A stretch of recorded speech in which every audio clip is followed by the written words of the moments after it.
Hi, I'm Vin Sinners, and this is artistallowed.com, where it's music first.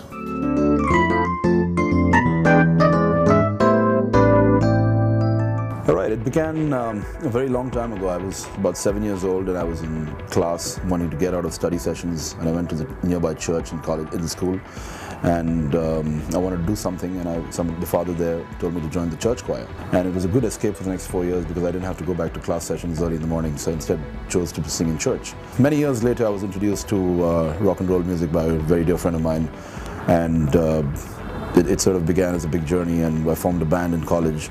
And we sort of did a few shows around in college. But what happened at that time was I started writing material, and I got very inspired by some of the great bands, by Pink Floyd. Jim Morrison was one of my greatest idols, and Guns N' Roses. I just loved the way Axl Rose wrote his lyrics. So I just started writing a lot of material, and I kept writing and writing.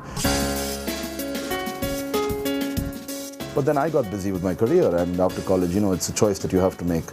Do I work? I didn't think that it was music that would put food on the table, and I chose a corporate career. In 2009, I found a book in my stash, and I said, it was all my lyrics that I'd written down from 15 years ago, and I said, what am I doing about this? And that was when it clicked, and I said, you know what, I can do it today, because I'd already believed that there were things that I had to do, and I'd done them, and I'd done fairly well in the corporate life, and I said, let me just go and pursue my passion as well, and let me just make music all over again.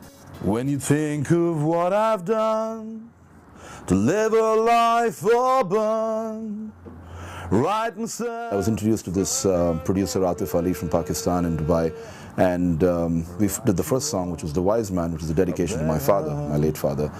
Story.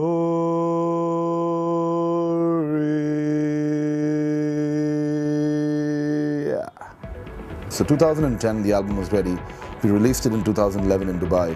So this is just a fabulous sort of passion meets the person that I actually wanted to be passionate about, and I'm very excited.